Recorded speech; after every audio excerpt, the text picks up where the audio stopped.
Good evening. I'd like to call the Tuesday, January 23rd, 2024 Housing and Redevelopment Authority meeting to order. The first item on the agenda is the approval of the agenda. Are there any additions or corrections to this evening's agenda? Hearing none, we'll be looking for a motion to approve the Tuesday, January 23rd, 2024 agenda. Move to approve. Motion by Commissioner Wooten. Second by Commissioner Doblinger to approve tonight's agenda. All those in favor, please signify by saying aye. Aye. Opposed? Motion passes 7-0. Moving on to item 3.1 is the HRA January 9th, 2024 meeting minutes. Are there any corrections, questions, or additions to the minutes? Hearing none, we'll be looking for a motion to approve the January 9th, 2024 HRA board meeting minutes. So moved. We have a motion by Commissioner Mueller. Second. A second by Commissioner Carter. Is there any discussion? Hearing none, all those in favor, please signify by saying aye. Aye. Opposed? Motion passes 7-0. Moving on to item 4, organizational business. Item 4.1 is the 2023 year-end HRA budget carryover. May we have the staff report? Good evening, Chair and Commissioners. My name is Erica Lee. I'm the accountant for HRA with Finance. I'm very happy to be here.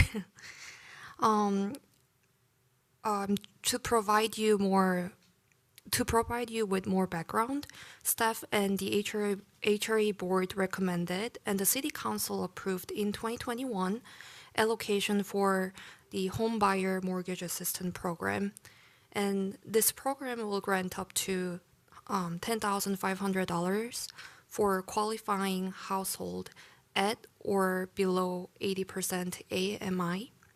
And administration cost for nonprofit to do their application intake, income, verify their eligibility, and disperse assistance funds at the time of closing.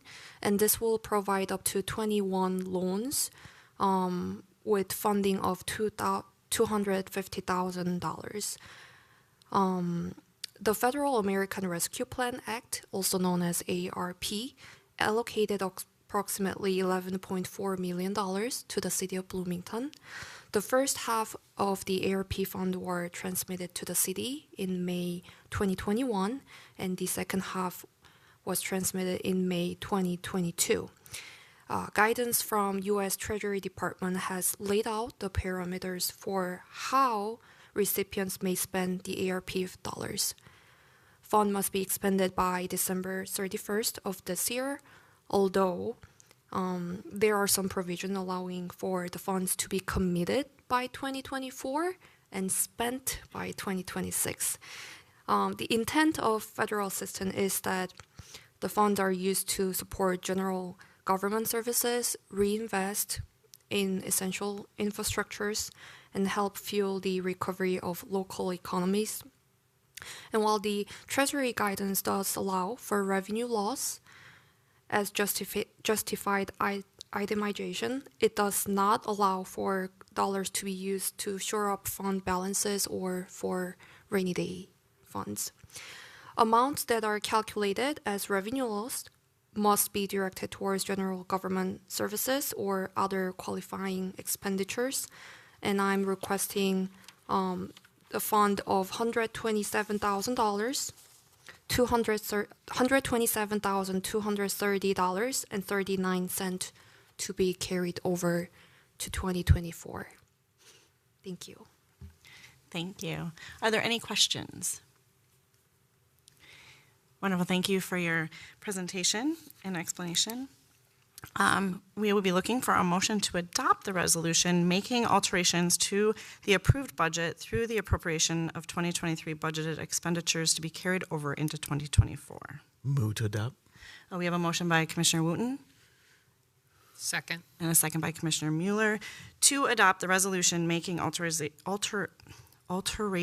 to the approved budget through the appropriation of 2023 budgeted expenditures to be carried over into 2024. Is there any discussion? Hearing none, all those in favor, please signify by saying aye. Aye. Opposed? Motion passes 7-0. Thank you again. Moving on to item 4.2 is the 2023 year-end HRA budget adjustment. May we have the staff report? Yes, thank you, Chair, Commissioners. The HRA is required to make year-end budget adjustment, which reflect the actual 2023 revenue and expenditure of the HRA. Mainly, I am requesting to increase some of the accounts that we overspent by reducing some of the account that we underspent. And budget adjustments are reflective of operational efficiency, technology changes, professional services, and more on. Thank you. Thank you. Are there any questions? Hearing no questions, we'd be looking for a motion to adopt the resolution approving 2023 year-end budget adjustment request by the Housing and Redevelopment Authority in and for the City of Bloomington. So moved. Moved by Commissioner Doblinger. Second by Commissioner Hukim. Is there any discussion? Hearing no discussion, all those in favor, please signify by saying aye. Aye. Opposed? Motion passes 7-0. Thank you again for your time. Moving on to discussion items, item 5.1, study session opportunity housing ordinance amendments. May we have the staff report? Hello, my name is Kenny Niemeyer. I'm the Housing Development Specialist, and I've been on now almost 6 months, but this is my first time in front of you all, so it's a pleasure. Thank you, Chair and Commissioners, for having me. So today, I am bringing a study session item for the Opportunity Housing Ordinance, which hopefully is an ordinance that you've heard a lot about. It's one of our most impactful tools for creation of affordable housing in the city of Bloomington. And it's an item that I've brought earlier last week to the Port Authority and the Planning Commission to get their feedback on these proposed amendments. So tonight I will go through a brief background of the Opportunity Housing Ordinance. For some of you, it will just be a refresher. For some of you, it might be new information. We'll go through the history and the purpose of the OHO, its function, how it works with developments and developers, what the related objectives are for what the OHO accomplishes, and what City Council and the City of Bloomington have in their objectives, as well as HRA. And then we'll touch on some upcoming work items surrounding the OHO. Then we'll move into the proposed amendments. I'll go through the timeline for these proposed amendments, the intention of the amendments, and then ask some specific considerations to the board. And then to close it out, I'll just invite feedback on anything that is discussed, as well as anything else that might have come out of your interest with the staff report that was included in the agenda packet. So the OHO was part of this effort to implement inclusionary zoning in the City of Bloomington and establish a policy that has both incentives and requirements that developers interact with when they have a proposed development for the city. It came out of a housing nexus study in 2018, which found that when a market rate development comes to the city and creates 100 new units as an example development, that it creates a demand for 9 affordable units at the 60% AMI level. So that was the basis for the 9% requirement that developers are subject to through the OHO. So following that nexus study, the OHO was put together and the ordinance was adopted in February of 2019. There was a 6-month testing period and assessment period for the OHO before it went into full effect in September of 2019. The OHO is meant to be a living document, as we'll touch on throughout this presentation. And you'll see there have been multiple amendments since its passage in 2019 and again in 2021 and 2022. And it's also brought before the City Council and occasionally the 3 commissions with the annual report, which comes around September. And then really the goal is to have a continuous process of feedback and assess the outcomes of this ordinance to see how it's helping us achieve our goals in the city. So in terms of purpose, there are some purpose objectives and purposes laid out in the ordinance itself. I've drawn out these 4 specifically because they relate to some of the proposed amendments that we'll discuss tonight. So those purposes that I've highlighted here are establishing an affordable housing program that allows for flexibility in developments and creates these incentives that allow for viability of a market rate development while still producing the required affordable units, and that those incentives are adaptable and respondent to economic circumstances and market conditions. That the purpose is that the OHO is implementing city council and city objectives and goals, that a single development can bundle incentives available through the OHO to provide housing units affordable to even lower than that 60% AMI level that I mentioned, so very low and extremely low AMI levels, which would be the 50% and the 30%. And then that the OHO allows for City Council to review and revise its requirements and be able to respond to changing real estate conditions. So just to go through what those requirements are, I already mentioned the 9% requirement. So there are different ways that a developer can achieve that requirement. So the most straightforward way is on-site development of those of that 9% of units. So that would be affordable units included in the same development as the market rate units. Those units could also be developed off-site essentially in their own separate development. So that would be the off-site unit development option.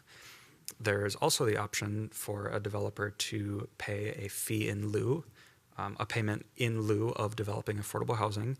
The rate for the fee in lieu is $1 per square foot of the total dwelling square footage of the residential development, and that the rate for that is set through that housing nexus study that I had mentioned earlier. So there's a dollar amount that you can see in the appendix section of the city's ordinances that developers can refer to understand how much they'll have to pay if they choose to pay fee in lieu. So that fee in lieu can be used or can be allocated in different ways.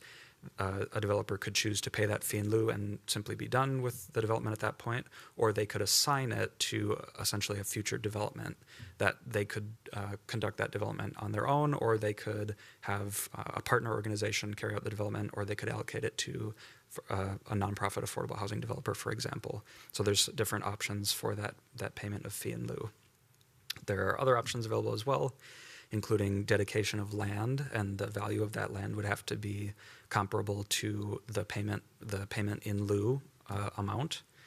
A developer could also choose to purchase and rehab existing units, so that would be naturally occurring affordable housing, and that would have to be at the same amount of units that would have been required if they allocated their payment in lieu to a secondary development, and that's 20% of the total dwelling units. So we'll get into this with one of the proposed amendments, but as currently required, a development that goes for payment in lieu is required to have 20% of the total dwelling units in the secondary development affordable at that 60% AMI level. So those are the options for compliance with the OHO. Just so you know where these rent limits and income limits are at for 2023, I've brought these numbers in.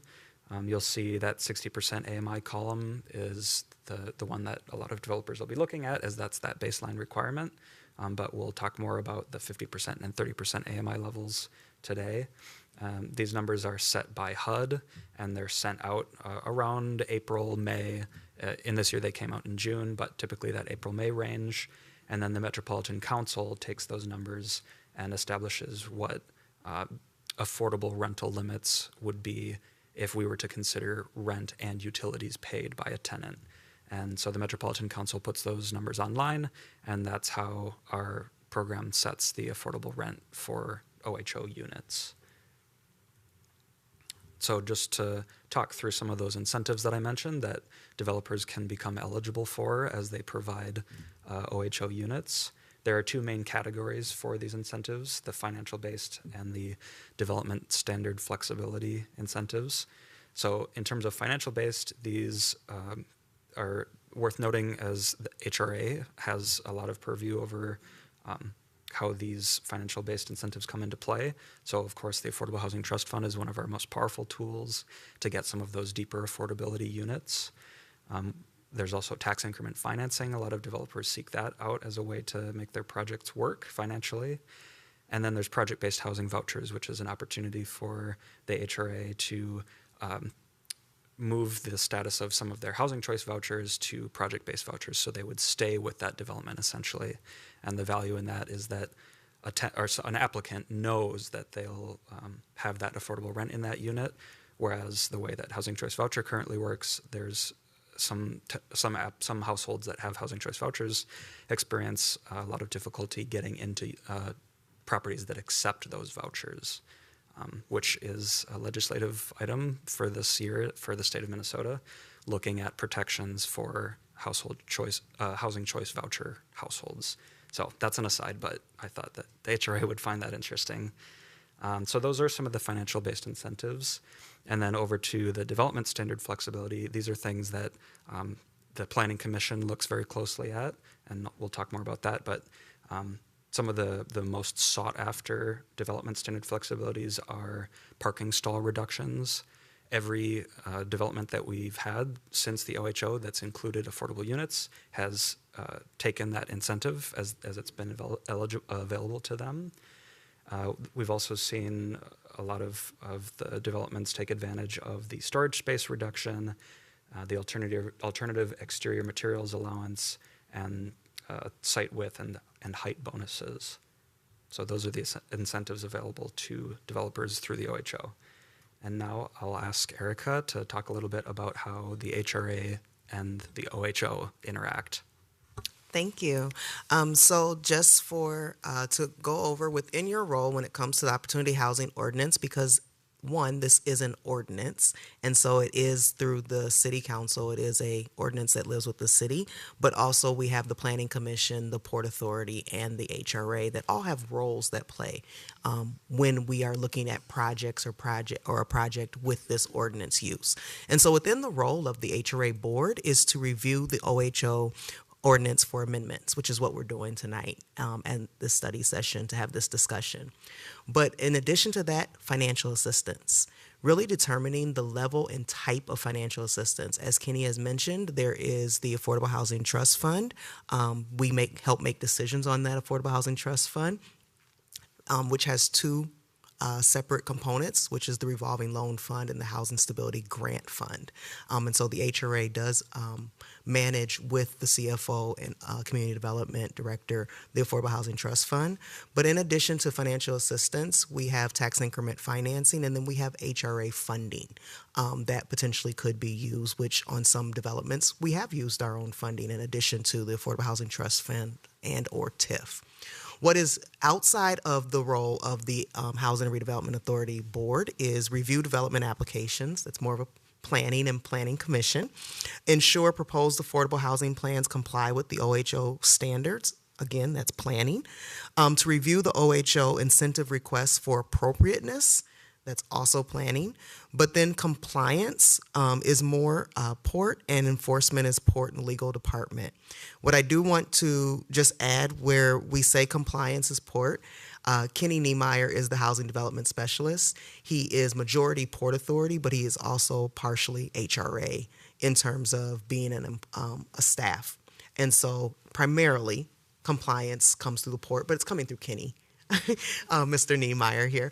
And so it is him that is working with the legal department, and it's him that is doing standing that compliance up and standing over that. So just to be clear on the different roles and how we all interconnect on this.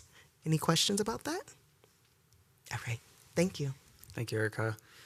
So the other thing that I wanted to mention quickly is and I should have mentioned this sooner, but the way that we think about the applicability of the OHO is that developments of 20 units or more are subject to that requirement of that 9% of units affordable. However, those developments that are 19 units or less are allowed to opt into the requirement to get access to those incentives. So while there is that separation, there's still an opportunity. Say if we have a smaller housing developer, we're talking a lot about missing middle developments, they would still have that opportunity to leverage the incentives through the OHO. So next I wanted to touch on how are some of the initiatives that the OHO is working with the city and the city council to achieve their goals on. One main one, of course, is Bloomington Tomorrow Together. So those goals of BTT, or those priorities, are a connected, welcoming community, a healthy community, and a community with equitable economic growth. The way I think about how OHO relates to each of these: for a connected, welcoming community, the OHO is creating opportunities for people to be welcomed into the city through opportunities for housing and feel valued in their home and be able to connect with neighbors. They'll have a place to live and be with neighbors there. For a healthy community, we know housing is a foundational need, and there are health outcomes when you're in housing. It increases your safety and security, and having that stable housing really is kind of a leaping off point for a lot of households to kind of attain their other needs. For a community with equitable economic growth, I think of it as contributing to equitable job growth by providing workforce housing in Bloomington and helping the city's growth to be equitably distributed geographically across the city. And then the other big goal that I think OHO is extremely applicable to is the Metropolitan Council's housing need allocation. So the Met Council forecasts future affordable housing need using a regional economic model and then allocates a share of the overall need to all communities within the metro. So for that period from 2021 to 2030, you can see Bloomington in that bottom row of the table here, this bottom row.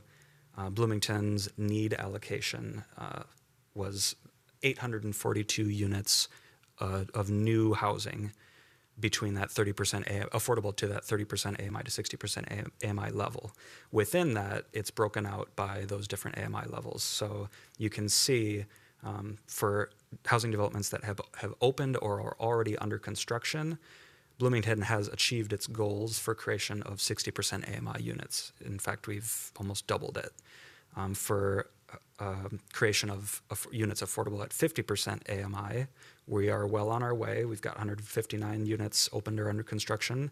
And if the units that are currently approved for development are able to continue to construction and opening, we'll have achieved that goal for 50% AMI units.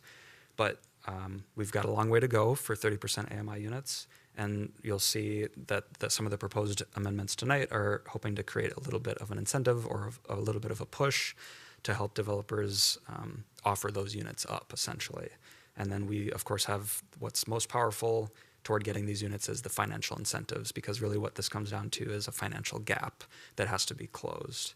So there's a lot of work to go for 30% AMI, but it's clear to see that the OHO, these are all developments that have come since the OHO, and you can see directly the units that have been created from that. So there are, this is helping us work toward our goals. So just to touch on some upcoming work items for OHO, things that we'll get into probably in future sessions where I'll come back before you. The main item would be implementing the compliance program. So Erica mentioned that's one of my main work tasks here. So getting that program stood up, and that first round of compliance to kind of come in. Now, there's been ongoing compliance since these units have been brought online, but it's not necessarily a standardized procedure, and in some cases property managers are turning over. It's difficult to kind of have that continuity to understand what's going on with the units. So the goal here is to get that continuity, get that standardization, and understand what's going on with the units and ensure that the agreements are being met, essentially. We'll look to update the Housing Nexus study. I mentioned that was first undertaken in 2018, and that was to be approximately a 5-year assessment of the economic conditions for the city of Bloomington. So we're at that timeline now. It would be an appropriate time to get an updated study done. And then that could inform perhaps an adjustment to the percentage requirement, that 9%, or an adjustment to that fee in lieu rate that I mentioned. And then, of course, a continuing work item for the OHO is to gather feedback from community stakeholders and continue to look at outcomes of the OHO pertaining to the city's goals. So that was kind of a background of OHO and all things affordable housing. So we'll just go now to the proposed amendments that we've brought tonight. So to talk through the timeline, I already mentioned the study sessions that we've done last Tuesday and Thursday with the Port Authority and Planning Commission, and I'll offer a little bit of the feedback that they gave to you tonight, so you can consider it as well.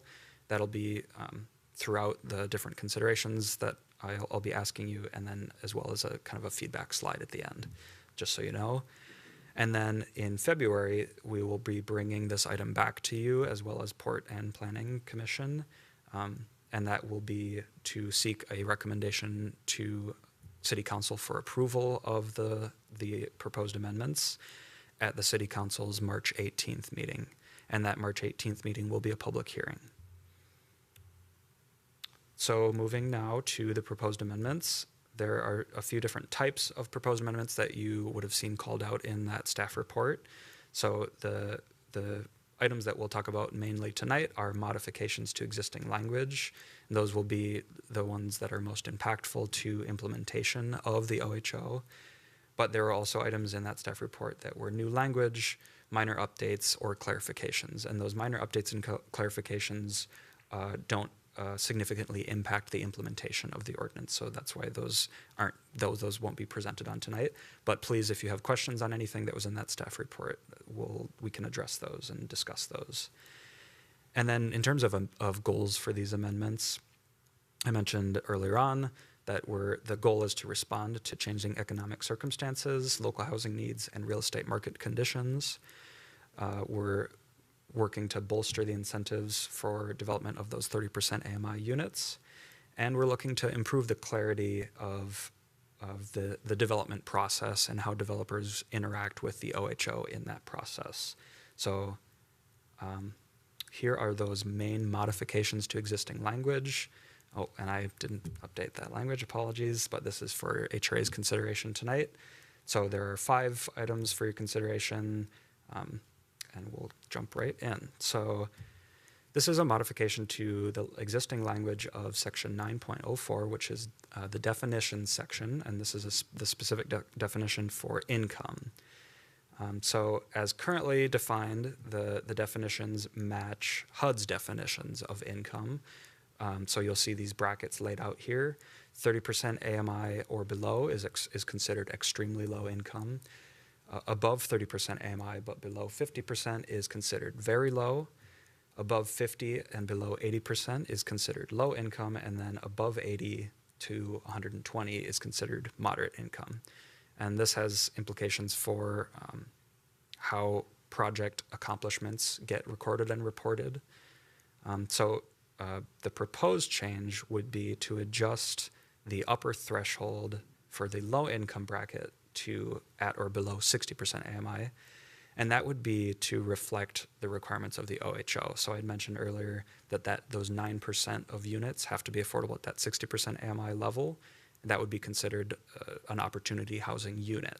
So this could offer some improved clarity for a developer who's wondering, can they offer those units at that 80% AMI level? No, that wouldn't be considered an affordable unit.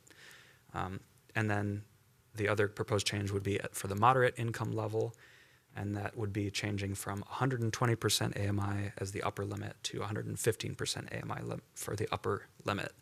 And this is more of a change anticipating the local affordable housing aid, which is expected to be received from the state. This is the 0.25% tax, the metro sales tax that was passed in the most recent legislative session. And this is funding that the city of Bloomington will receive and will then be able to use for affordable housing activities. So the reason that 115% is there is that's the upper limit for home ownership activities with that funding. So this would just be a clarification that may be beneficial to have, just to understand that if we're using funds within that program to accomplish goals within the OHO, that homeownership would have that upper limit of 115% AMI. So the consideration for the board, the HRA board, would be, are these clarifications worthwhile to kind of become out of alignment with HUD?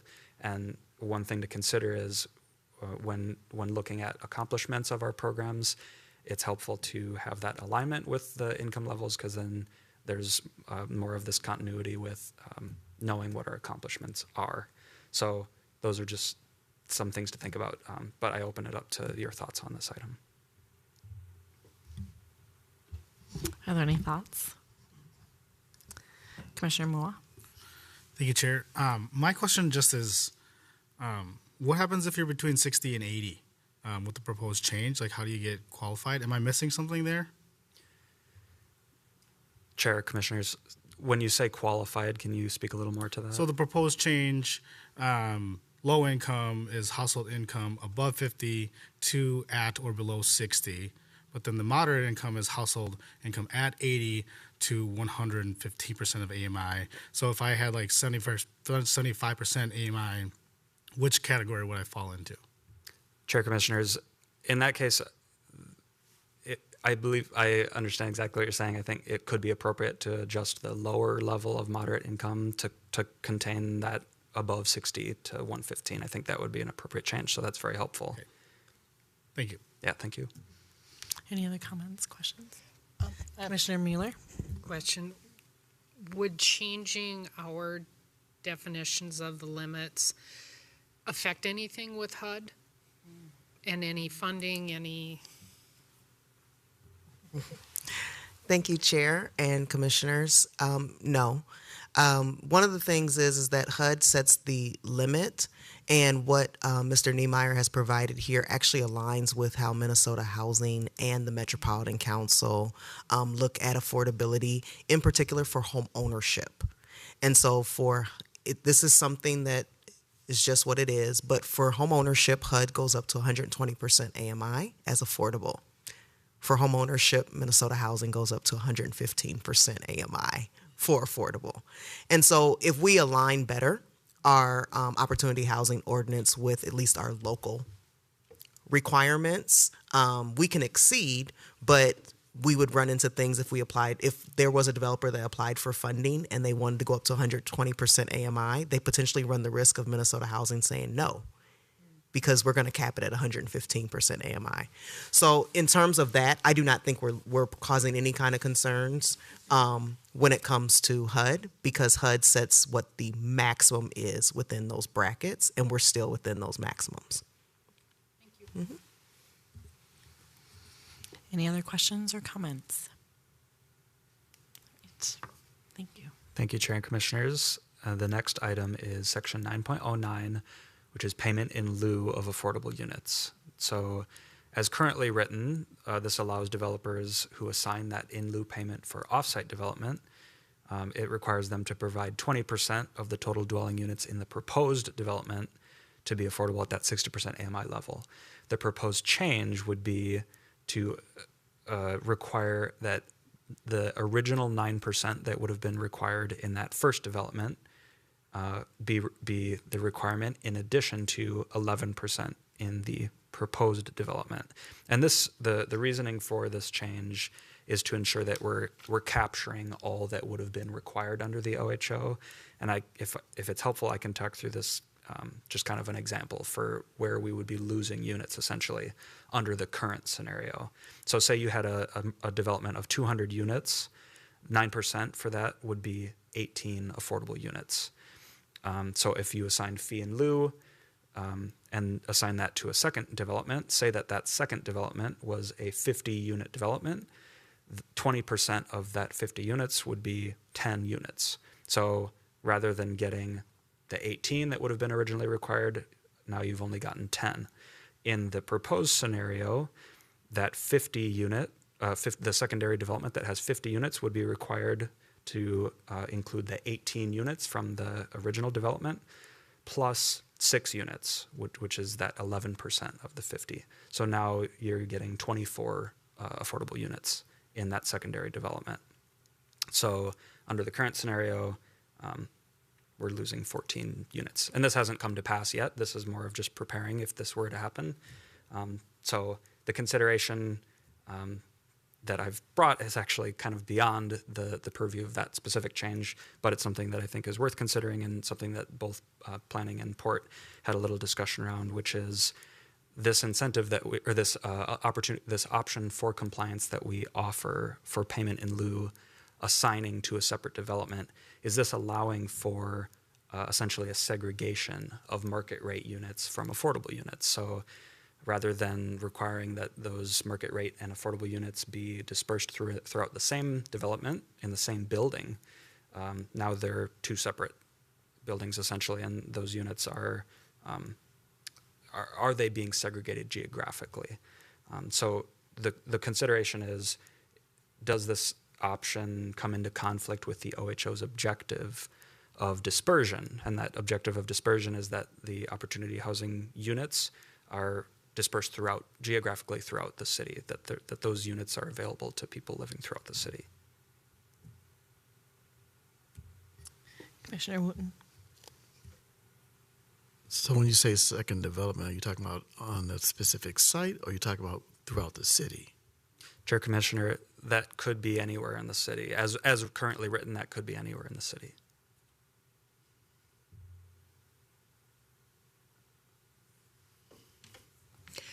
Commissioner Mueller. I apologize, and if maybe I zoned out, but I need some clarification on the off-site development. I don't quite understand. Chair and Commissioners, absolutely. And there's also two different types of off-site development. The first option that we allow developers to undertake is, rather than include that 9% of units within the building, that they actually have a separate building that's exclusively that whatever that requirement of 9% units would be. So that's one option for off-site development of affordable units. The other option is that a developer can pay that fee in lieu, and we'll accept it into our Affordable Housing Trust Fund, but they can choose to assign it to a future development, perhaps by their own company. They could also assign it to a partner, an external company, but that future development will include the affordable units that they would have had to build. And that could be also anywhere in the city. In both cases, the off-site units could be anywhere in the city. Commissioner Wooten. Is there a time frame on this? Chair Commissioners, yes, it's a 24-month timeline from the original development starting construction to the proposed development receiving final approval for development. So there's that 24-month period. So I got to follow up. So what happens if the development never takes place? Chair and Commissioners, currently that scenario hasn't been played out in the OHO as written. However, included in the proposed amendments is some new clauses, essentially, that would state if a development were to fall through, if the situation were to change, if that deadline weren't to be met, that funding that they had paid into the Affordable Housing Trust Fund would be released. So the Affordable Housing Trust Fund, the HRA, would be able to use that funding for whatever goals or housing activities it wanted at that point. But how does that address not having the units available? Because basically, it's a fee to pay. Well, I'm interpreting. It's a fee to pay. So I can pay you to not force me to put units in, and my development falls through. So then you use the money, whatever you need to do it for, but I've still built a development, or I've still held up this project for a period of time, and we're still out of units that actually are for our community to be able to use. Now, maybe I'm a little offline here, but that's a problem for me personally. Chair and Commission, absolutely. And I think the opportunity with allowing for that payment of fee in lieu is, in one case, it can allow us to program those dollars in maybe a way that's even more impactful. So in the case of those 30% AMI units, we're not guaranteed that that developer in their secondary development would include any units at that lower affordability level. Perhaps all the units that they develop would be at that 60% AMI level. But if the HRA, if the city has control over that payment of fee in lieu, we have that opportunity to allocate those dollars to kind of that highest priority need. So the question for me then becomes: is the interest pulling the money together for the funds, or the interest actually creating more opportunity to build units? I may have to be. I'm sorry if I'm going out of tension here, but as I'm thinking and listening to this discussion, the first thing that comes to my mind is we have a community that's becoming more mature in age, and I'm looking at these price points to these apartments. I'm thinking, who's going to be able to afford that? Who can afford them now? And I don't want to make this a debate at this point, but that's the thing that concerns me the most. And now you're talking about, units that will be pushed off into a different site or a different, project. The need is now. It's not 24 months from now. So we need to put in some type of incentive, so to speak, that encourages them not to put an investment together or a project together that's not going to go through to fruition, and or there's a nice little penalty to pay if it does not get accomplished. So, Chair, Huhim, Commissioners, so for this, and I do hear this discussion, so for this, there has been one project to date that has taken advantage of this opportunity. And so it is providing a building where they're possibly doing market rate on that first building, and then paying the payment in lieu, which would be at the per square foot amount. It's $9 and something. I forget the exact amount. That's how we calculate how much that payment in lieu would be.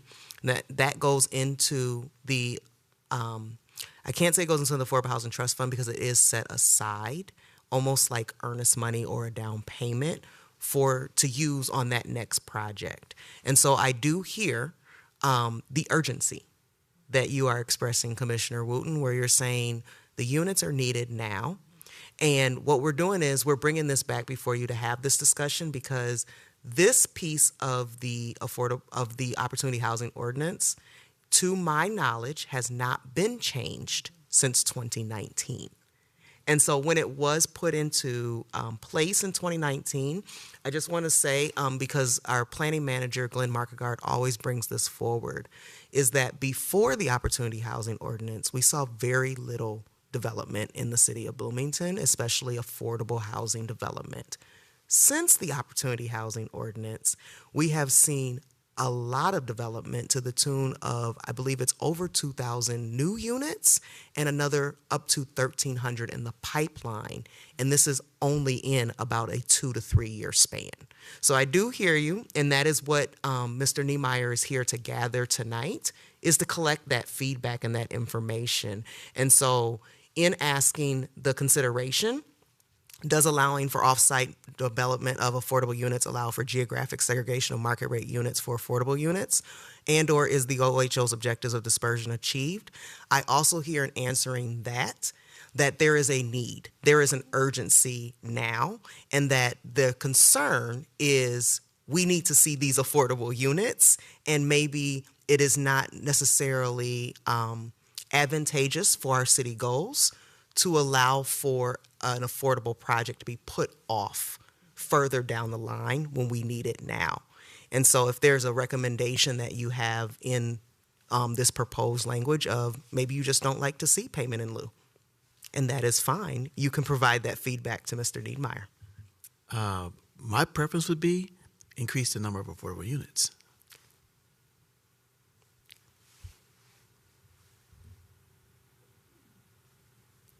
Commissioner Carter. Thank you, Chair. So in the example of the one development property that has utilized this, that second building is 100% affordable. I don't know if they've started building that or not. They have not. So, and then I think if I recall at the time when we did approve that, there was conversation, just kind of philosophically, it's the question here, are we okay with like, oh, we're going to build a market rate here, and then next to it, it's going to be all affordable. So then you really, I mean, it is segregation, right? I mean, you have market rate and you have low income. And since I've been on council, I know we've had very intentional conversations around making sure that they are dispersed, they are integrated across, so that there isn't this like them and us and the segregation piece. And so, so I guess the answer to, in my mind, I mean, it's only been one project, but at the same time, is the OHO's objective of dispersion achieved? No, when we allow this to happen.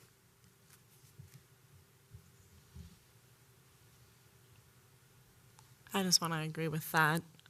When I was lucky enough that this was kind of finishing up when I started on the board, and it was so exciting. And I'll never forget all the developers that came knocking on our door as soon as this was released. And I think that's very important to know. But I want to agree that I don't believe that dispersion is achieved with this. I think we need to make sure that segregation doesn't happen, and it needs to be mixed. This is what the board wanted when it was originally, developed, was that it was mixed, and it was mixed use properties, that people weren't feeling segregated, because if we are going back to Bloomington together tomorrow, all of that, this does not stand by that. And that's just how I personally feel. So are there any other comments or feedback on this? Yeah, Commissioner Carter. It's a clarifying question. So let's just say that in a couple months, the city council is like, yeah, let's just get rid of this. It wouldn't be getting rid of the payment in lieu. It would be getting this board might be recommending right now, eliminating the payment in lieu of affordable units. So like they could, a person or a company who's coming to develop, and if they don't want to do the 9%, like they could just pay the payment in lieu. And then that money goes into the Affordable Housing Trust Fund, and then we use it however we see fit to increase 30% or, so I just wanted to distinguish between the two. There still is an option for developers who want to develop market rate apartments and they just want to pay the payment in lieu. We would, what I'm hearing is there just might be some interest in exploring the option of eliminating this option. Chair and Commissioners, eliminating the off-site development, the assignment of their fee in lieu to essentially their own future development. Okay, thank you. I just wanted to add just a little bit more clarity because we've used the objectives and dispersion. And so these objectives are defined in the Opportunity Housing Ordinance, in particular in Section 9.36. And so when we talk about dispersion, according to the Opportunity Housing Ordinance, it's the distribution of opportunity housing units throughout all areas of the city in order to avoid concentrations of only affordable housing and to encourage racial and economic integration. Opportunity housing units built pursuant to this chapter must meet all the requirements of the city code and any additional requirements for units as specified in this chapter.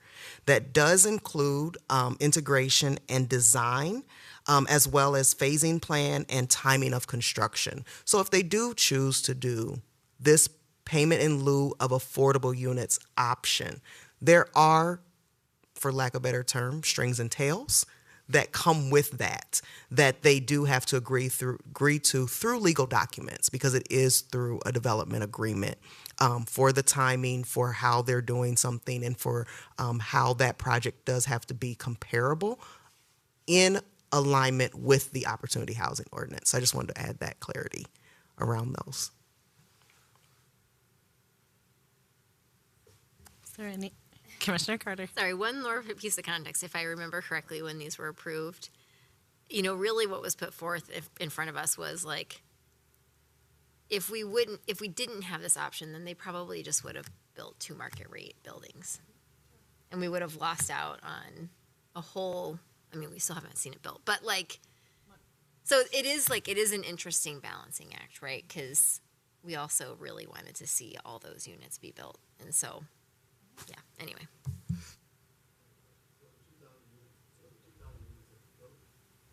How many are affordable? Chair and Commissioners, I've got that slide. Well, of the built units, so if you see on that second to bottom row, 539 were affordable between that 30% and 60% level. So then 1,442 were market rate units. Okay. Thank you.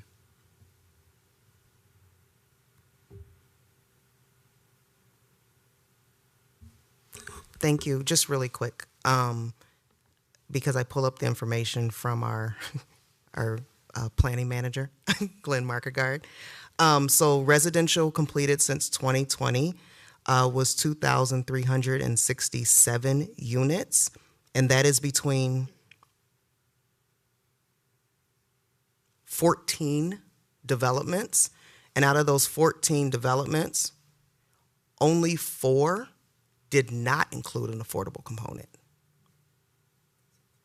So it's quite a bit that we do have the affordable units. It's just a lot of the affordable units, which is why we got our 60% out of the way so fast. A lot of them are at 60% affordability, and so that is where we are shifting and making sure we're intentionally focusing on that 50 and 30% AMI, which are harder units to develop and keep affordable over time.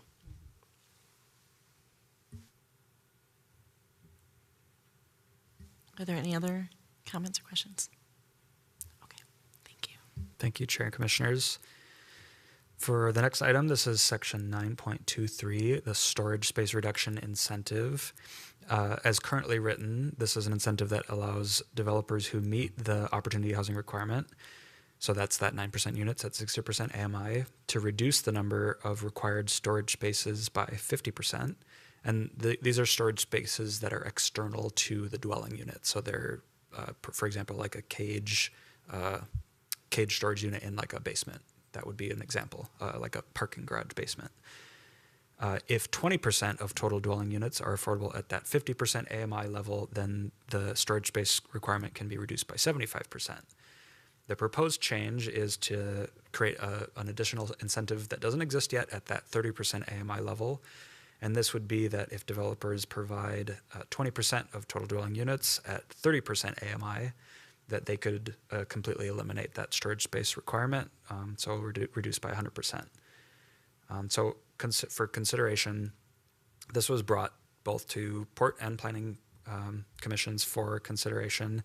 The Environmental Health Division of the Community Development Department had concerns with this proposal, as they're concerned that it could result in overcrowding of units, or people storing things, if they had a balcony, for example, pushing things out onto the balcony. So there are concerns from environmental health perspective on this.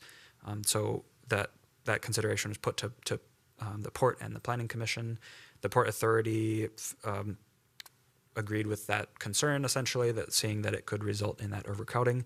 Planning Commission, to summarize, they favored this opportunity to create an incentive at 30% AMI. We're less concerned with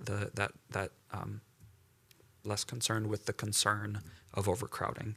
So just to give you a little bit of how they thought about this, but I open up to your thoughts. Commissioner Mueller. By eliminating the storage space, what does that save the builder financially? Why? I don't understand why. Chair and Commissioners, absolutely. So we've heard, the Community Development Department has heard from developers that this requirement that the city has is a huge pain point. It's something that they don't like to provide, essentially. It adds a lot of cost to their developments, and it's not something that they're used to providing. Not many communities within the Twin Cities have the same external unit storage space requirement. So that's one perspective, is that developer perspective. To give you kind of like a numbers perspective, I looked at this requirement. It's 175 cubic feet per unit if no dedicated bicycle storage is provided. And then it's 96 cubic feet if a dedicated bike storage is provided. But if you think of a 100 unit market rate development, if you times 100 by 175 cubic feet, that's 17,500 cubic feet. And then if you think about the average 750 square foot one bedroom apartment, if that were 8 feet tall, that's around 6,000 cubic feet.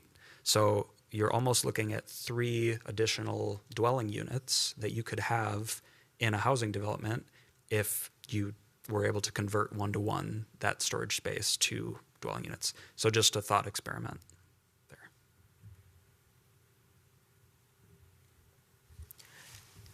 And just in addition to that, per the Opportunity Housing Ordinance, there's the requirement for storage space that we have here in the city. There is an opportunity for storage space reduction currently. However, according to the Opportunity Housing Ordinance, you cannot charge opportunity housing units for storage space.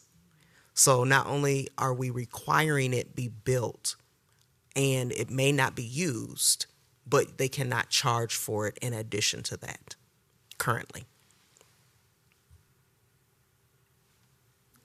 Commissioner Carter? Thank you, Chair. I would be interested to know for the kind of more recent, maybe like in the past 5 years, developments that have happened and that have these storage requirements built in, like how many are being used? Because I feel like the last time we talked a little bit about this, I think there were some developers who commented that like 50 to 75% of their storage units weren't even being rented out, right? Like, so they were just sitting there empty and it was kind of a waste of space. And so, but I don't know if that's still accurate or true. And so it would be interesting to know that kind of information because, on the other hand, if they are a popular amenity and they're widely available in market rate and then they're not available, I mean, like that's kind of also an equity issue, just like taking away like well-loved amenities or resources. But again, I don't think that's the case. And so I'd just be interested to know what are the actual utilization rates, and is the concern from like environmental health actually like a legitimate concern or just like a potential, maybe it would happen, but if those storage units aren't even being used right now, then you would assume that it'd be happening right now. So. I have a question comment. We're not comparing apples to apples here because when the developers or whoever says that, they're not being used as much because you have to rent them and they cost more, how can you compare that to free usage of storage units? And I also was thinking in my head about the equity. I mean, come on, it's a storage unit. And I do believe that there are some concerns. I would agree with public health, that there probably are some concerns. Not in all cases, but definitely. I mean, look at our garages and look at our attics and look at our basements. We have extra storage. I would just add that these external storage units, one, in market rate properties, they do cost, right? They do have to rent those. Garage spaces potentially cost in market rate units as well. These are two things that we do not allow to be charged to opportunity housing units. And I keep saying it that way because of the definition of an opportunity housing unit. And we have to be very clear with the developers because if they do 100% project using tax credits and that project is 60% units, then technically every last one of those units are an opportunity housing unit. And so where they would be looking to make up the bottom line with such fees as parking fees or storage fees, they cannot do. And so I just wanted to add that. And this does not take away from the in-unit storage and space that already exist between closets and different things like that, which we see in newer units being bigger. Or being a little bit more generous in terms of the availability of closet space and things like that in unit. This is an outside the unit but on-site storage unit that is probably a cage. It is probably something that people can still see what's there. I do know we have a moratorium on it, but we still have storage space and units that people can rent within the city if it's really that need. And I think it's taking all of that into consideration and also just stressing, because I saw that Planning Commission wanted to make it clear, overcrowding is only referring to stuff. It is not referring to people. And so does the removing the requirement for storage space result in overcrowding of things, of units or storage issues? We are still hearing the same thing from developers now that the storage units just are not being used in that manner and in that way to have such a hefty requirement that we currently have just broadly. Thank you, Chair. Have you gotten any feedback on the OHO units and whether those are being used? Or is it the same? So you said like they can't charge for the OHO storage units. Yes, And is it the same? Are they seeing the same? they're actually referring to the OHO Oh, okay. storage units. That's really helpful. Yes, they're referring to those units. I would just like to add that I personally, in the buildings that I am aware of within the city of Bloomington that offer storage spaces, it's not used what it used to be. And I think that if it's an incentive to get lower affordability, I have to look at wins and losses in some ways, and you're never going to be able to get affordability without losing some things. There's always sacrifices and gains, right? It's unfortunate, but unfortunately, developers aren't just going to generously build an affordable unit because what does it offer them, right? Which is why this was created in the first place. So, in my personal opinion, I don't see it being the same issue. I think if you actually listen to the health department, there are plenty of buildings within the city of Bloomington that offer storage unit, and you're still going to have a hoarding situation here and there, no matter the situation, no matter if storage is offered or not. That's a different conversation. I don't think, I personally just don't think that it's the necessity of the times because, as you said, closets are bigger. Most new builds all have walk-in closets. That's not the case for your older buildings and your older developments, which I can see why they had the cages and they have the storage units. But I do see the difference in new builds, and I think that they are offering plenty of storage. And I think someone coming into this knows right off the top, we do not offer storage. You know that. When you're looking at a place, you know that, and you understand, is the affordability, I guess, more important than having the storage? I don't like to put it that way, but there is, unfortunately, in today, as I said, with developers, we're going to lose some things. It's just the way of the market, unfortunately. But I think this would be a win for the limited loss that you might have over it. I don't think it's a big enough issue, in my personal opinion, of a loss to gain 30%. Chair and Commissioners, I did just want to mention, Commissioner Carter, you reminded me that what you had mentioned of like what is the statistics on uptake for these storage spaces is something that Planning Commission asked for as well. So my intention is to go ask some of the contacts that I have who are property managers in our operating buildings and see if I can get that prior to bringing this back in February. So then we can make kind of a data-informed decision as well as kind of the intent there. So thank you for reminding me. Commissioner Dublinger. You had mentioned something about different numbers with bicycle storage on the site, something like that. Could money be redirected to more non-automobile storage because cars are expensive, bikes, e-bikes, scooters, they need a place to live in the winter when it's slushy, things like that. Is that something?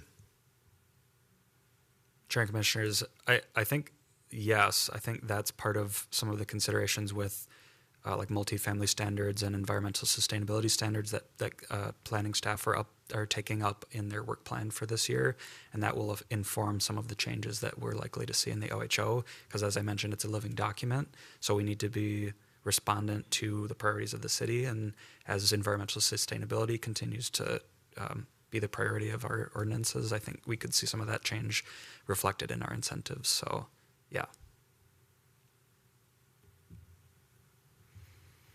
Are there any other comments? Okay. All right, two more, this one and one more. So this is section 9.27, which is the incentive for expedited review of plans. So as currently written, this was an incentive available to developers who proposed developments within the Gateway area, which was a geographic area to the kind of the southwest of the Mall of America, South Loop area. That's no longer an area that the city is defining in its ordinances and its goals. So as you may have seen in the staff report, references to the Gateway area are being taken out of the OHO. So in this case, this entire incentive was kind of predicated on the existence of that Gateway area. So rather than do away with it completely, we thought it could be retooled to incentivize those 30% AMI units. So the proposed change would be that developers who include any number of units available to units affordable at that 30% AMI level would be eligible for this incentive, which is that they could move to the front of the review queue for building permit applications. So the feedback in the Planning Commission is that the magnitude of this incentive may not be that great. It's more of like a 3 to 4 week bump up that these developments are receiving through this incentive, which could potentially be helpful with financials. These developments, the longer they have to wait, the more they end up costing. But with regards to affordable housing developments, those typically take a long time. So 1 month might not be a huge difference for those. So with that in mind, it still may be an attractive incentive. We've seen about 30% of the developments that have come since the OHO that have used this incentive. So there's a little bit of an interest there. But just so you understand the picture, this is kind of a 3 to 4 week bump that these developments would be receiving. So the consideration would be, should there be a kind of a higher minimum for developers to get access to this incentive, perhaps a percentage of the total dwelling units. Any comments?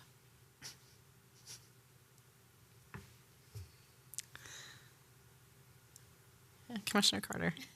Nobody else is going to say them.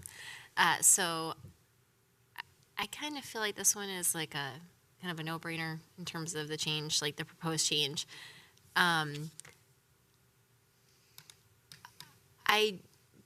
it's like I kind of hear you in one hand saying that it's not like a huge incentive. So then it doesn't make sense to me then to increase the requirement if it's not, it doesn't seem, am I understanding that correctly? Chair Commissioners, yes, because when I originally wrote this proposal up, I didn't have that knowledge of the kind of the magnitude of that incentive. Yeah. So with that extra knowledge, it doesn't feel like, or well, I shouldn't speak for you, but yeah. So they would still be required to do at least 9% at 30% AMI. And what I'm hearing is that it may or may not be a big enough incentive for them to say increase it to like 40% of the units at 30%. No.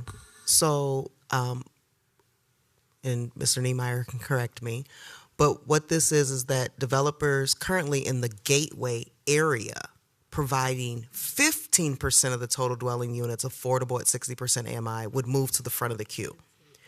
Okay. So what's being proposed is one, citywide, Yep. because there is no Totally Gateway over area, there, yep. and then developers of residential development that provide units at or below 30%. So it's not putting a limit on there. It's saying if you're doing deeper affordability, we're moving it from being a geographical and a 15% minimum, which is exceeding that 9% minimum. 15%, you move to develop up the queue. We're saying, hey, you give us a 30% unit. We're going to do everything we can to try and move you along quicker. That's what the proposed So it would change still is need to saying. be 9% though. So they have to do 9% affordable. But it could be at one. Yes. Okay. Yes. And so the question for consideration is, should a minimum percentage of units affordable at 30% be added to access this incentive? Okay, thank you for clarifying. Yeah.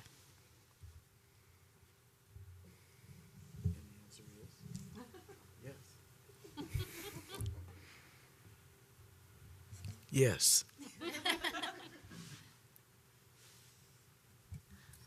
Any other comments?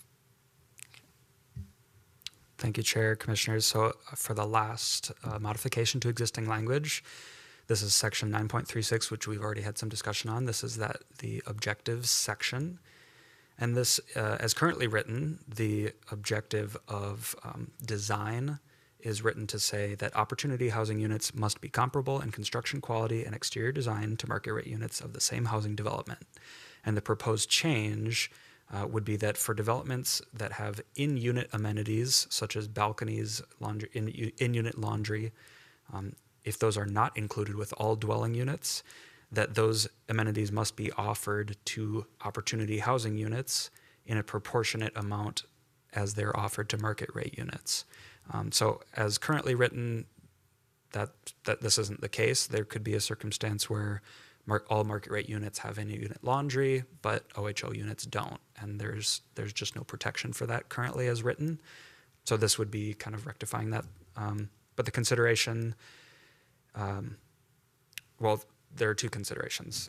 So one is feedback from Port Authority on this is, would we be getting ourselves into a situation where we're not able to follow through on compliance and oversight of the requirements that we're setting on developments? Are we able to know and see that these developers are going to meet this requirement? There's a hope that it would be, or not a hope, the intention is that it would be included in a development agreement, and that when doing site plan review, we would see for a unit what's included in that unit. There could be additional steps implemented in terms of compliance where we have an opportunity to look at these units and know that there's that same design across the units. The other thing worth mentioning is that the units are meant to be designed the same way, so that if an opportunity housing unit turns over, or if a market rate unit turns over, that market rate household could go into that opportunity unit, and a 60% AMI household could go into that market rate unit. So they're all uniform design, so there shouldn't be any distinction between those units. So that's one thing to consider. And the other thing I have to ask is, are there other aspects of dwelling units that need to be protected in terms of design and having that comparable or proportionate access that market rate units have? Commissioner Wooten. I'm just baffled by why that would even be a discussion item. But I'm not a developer, so I can't really make that assertion.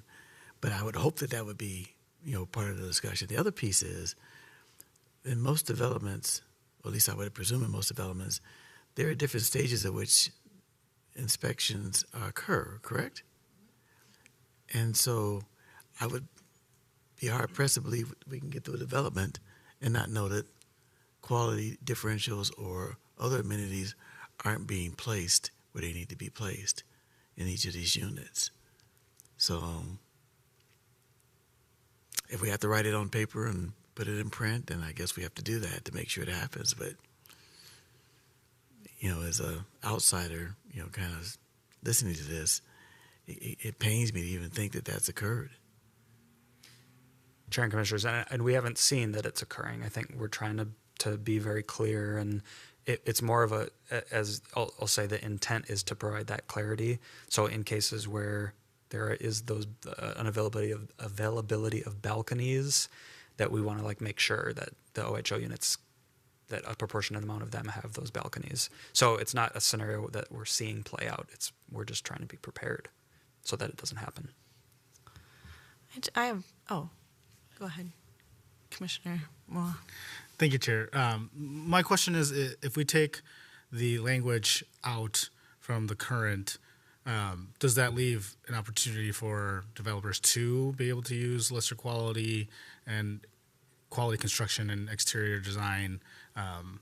Or is that kind of baked into this, where they would have to continue to use the same quality for everything, but include those extra amendments? I just want to make sure that's not getting lost in this. Yeah, Chair Hukim, Commissioner Moore, Commissioners. So no, and the reason for that is we do have standards in terms of the types of materials and quality of design. Where this really comes into play is really for additional amenities. So The conversation does come up when we talk about open space reduction because it came up here on one of the developments, and that open space balconies counted as open space. But if all the balconies aren't on every single unit, then how is that equitable? And that conversation came up here, and it came up at the city council around a development that went forward, because that was the question. It did not make sense. How is that an amenity? And how are you choosing some units get balconies and some units don't get balconies? Laundry.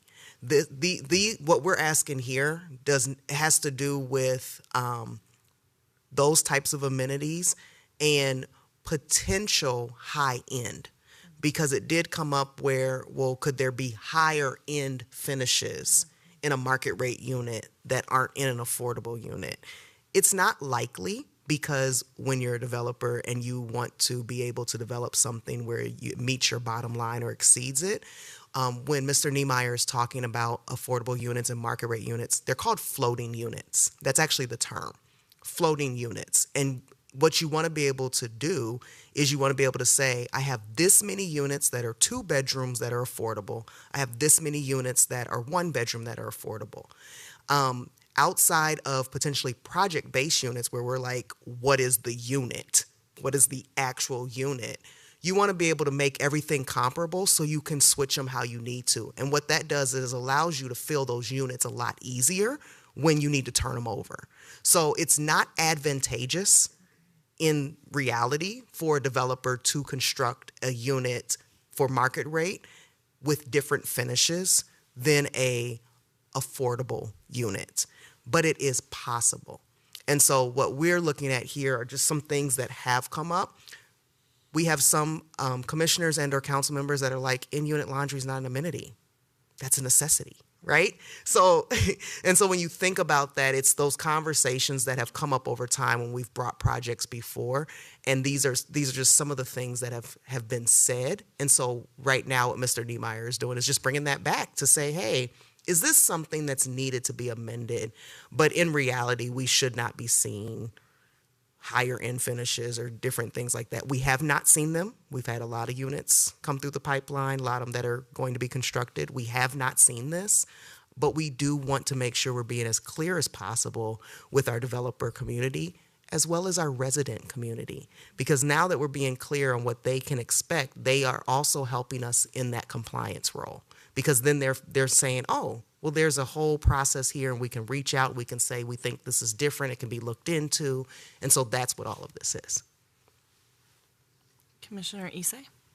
Yeah, I had a question. So is there a clarification on exactly what would be considered an amenity and what's kind of luxury or extra? Because I know you were kind of mentioning that, but what if there a situation where a developer said, hey, this isn't like an amenity? Like, for example, that you guys are talking about the in-unit washer and dryer. How would we distinguish that? Or is it just a blanket statement of whatever is in here has to be in here as well? Thank you, Chair and Commissioners. So what I will add is that we have an affordable housing plan that when the projects come forward, they are required to complete that. In that affordable housing plan, they do identify amenities. And so one of the things is we're looking at the amenities that the developer are identifying in terms of being an amenity. In a lot of projects, underground heated parking or covered parking is an amenity. But in Bloomington, you're required to have so much covered parking, right? So they're coming in thinking it's an amenity, but then they find out in this community, no, that's actually required for you to have a covered parking. Or in most developments, in-unit laundry is considered an amenity. But as things are changing and times are changing, you have a lot of people that are like, I'm not renting that if I don't have in-unit laundry, right? So then that changes what the amenity is. Balconies, they're considered amenities. But also play lots, community rooms, swimming pools. So when we start talking about amenities, a lot of the amenities we're talking about are for lack of a better term, how we would view it here in the HRA is just quality of life, right? Quality of life things that you would have access to, whether you go to the park or whether you own your own home or whether you're in an apartment or a community planned development community. And so just here in unit amenities, we really are talking about a balcony, laundry, potentially dishwashers. We don't want to see dishwashers in a market rate unit and not see them in affordable units. Things like that to try and put that better into context. But in terms of just a blanket definition of amenities that we have come up with as the city, we do not have that. Commissioner Doblinger? I just want to mention, as somebody who's used shared laundry in many apartments, everybody deserves privacy and and separation to some degree of their neighbors. And shared laundry is annoying. I'll just leave it at that. Commissioner Carter? Thank you, Chair. So I am just curious. This has got me thinking now about the payment in lieu of affordable units. And I'm thinking about the two buildings, like the example where we've seen this. Are we requiring then that the amenities be the same in that market rate building? Like the same amenities then exist in the affordable building, right? Like if they are postponing affordable units to a future project, are we requiring that they be to the same level of quality and amenities and all that? So I'm like, yeah, they should be. That's exactly where I was going. Because if they were in the building that they were building, they would. And so. That is a great question. And now I think all of our interest is piqued, and we will have to look into that. And part of it is for that one project that did use the payment in lieu under the current OHO, that building has not been built. And so we don't have those full answers yet. But I think that is definitely something that can just be brought up in discussion as we continue to discuss with developers around what their plans are in fulfilling the affordable unit component. I just have something maybe a little more anecdotal, but there is a newer apartment building in Edina, and I had said to someone, oh, they don't have any balconies. And the person said, well, it's affordable housing, that's why. I was like, okay. I don't want us to be that kind of city. So I think for me, I think that, it has to be equal, right? So I think making it so that it includes all amenities, but then it's the whole defining what an amenity is. So I think that's the conversation that has to go forward.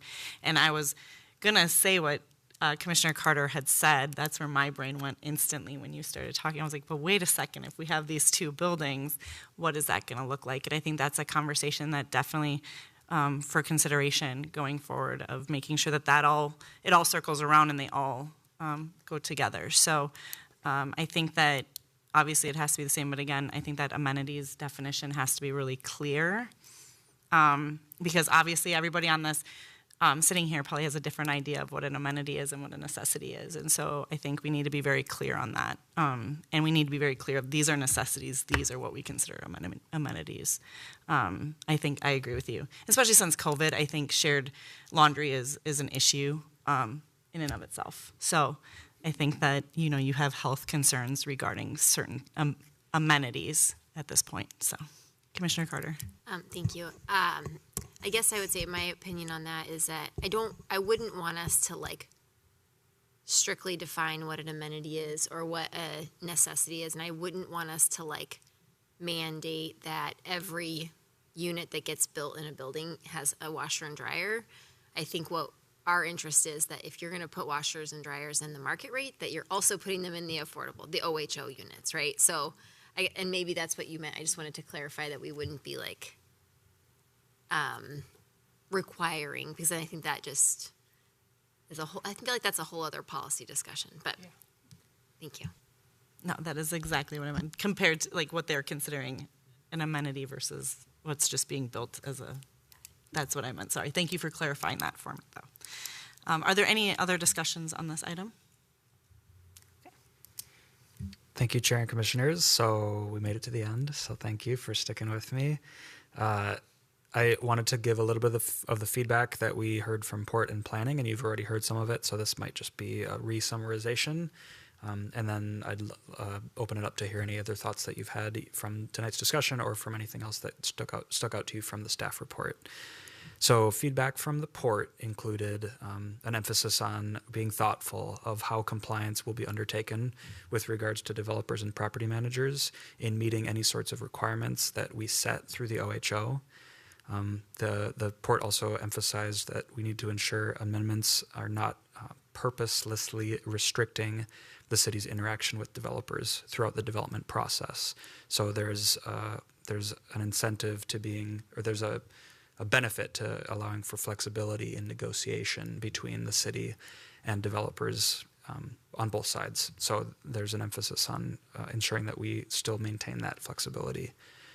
And from planning's discussion, I wanted to share a point for future study that they brought up with regards to area median income, which we mentioned so often, which is that's set at, HUD sets that, and that's set at the metropolitan area. So that's the 7-county metro. That's the Minneapolis, St. Paul, Bloomington 7-county metro. So when we get our AMI levels, that's including all the other cities in the metro. And in fact, if you were to localize down to the Bloomington level, our AMI levels in the city of Bloomington would be around 20% lower than the metro area as a whole. So the consideration from planning is consider if you were to localize your AMI requirements, would you be able to ask for lower rents essentially? So if that 80% AMI was say $100,000 for a 4-person family, if you're lowering that by 20%, now it's $80,000 for a 4-person family. So that was a consideration that planning brought up. So thank you again, and yeah, welcome any additional feedback. Commissioner Carter? Thank you. I just wanted to make a comment that I just really appreciate that we're having this conversation. I think as was mentioned, when the OHO was passed, we just saw, we talked about it earlier, right? Like we saw this explosion in terms of the amount of units being developed when there really hadn't been development before, particularly at that 60% range. And then we came back and we made changes, and then we saw a lot more at that 50% range. And so I just really appreciate that it's like we're hitting these goals, and now we're like, okay, let's really laser focus on these 30% units and make some changes. And I have confidence that we will continue to see success because we've got the proven track record and we're doing the things that we need to do. So, so thank you to staff for initiating the conversation and moving this forward. Commissioner Wooten? Mr. Niemeyer, I have to commend your temperament and your delivery. This is a tough board up here tonight anyway. Some of the questions we ask you, I didn't see you flinch, but even more importantly, you were amenable to listening to what our concerns are. And your understanding of the material and information presented is above reproach. So welcome aboard. Thank you. Thank you. I would just like to say I'm very excited to see that we are making this a living document. You know, this is like the second time now. It really is a living, breathing document that's going to change, and it's going to continue to change as time changes. And I want to commend staff on allowing it to be a living document as the board had wanted it to be. It's a lot of work, but it has proven successful. But I know it's a big undertaking, and so I commend staff for the undertaking. And I look forward to continuing this living document and seeing just how far it can go and what it brings to our city. Bloomington, I believe, was the first city who created an ordinance such as this, and I know other cities have taken this and are now implementing it within them. So that says something about the drive for affordability within our community and the need and the acknowledgement of that. So thanks for bringing this to us. Thanks for allowing us to have feedback and conversation. And I look forward to seeing what the changes will bring. And I agree with Commissioner Carter that I do see we are going to see more 30% and below. And I'm excited for that. So thank you.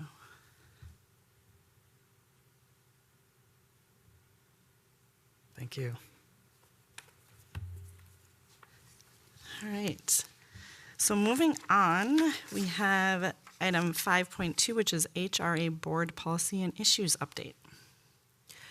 Thank you, Chair. So I just wanted to highlight that usually we have commissioners' questions, and we've changed that to HRA Board Policy and Issue Update. So you can still ask questions for anything or any topics that are not on tonight's agenda if you would so wish.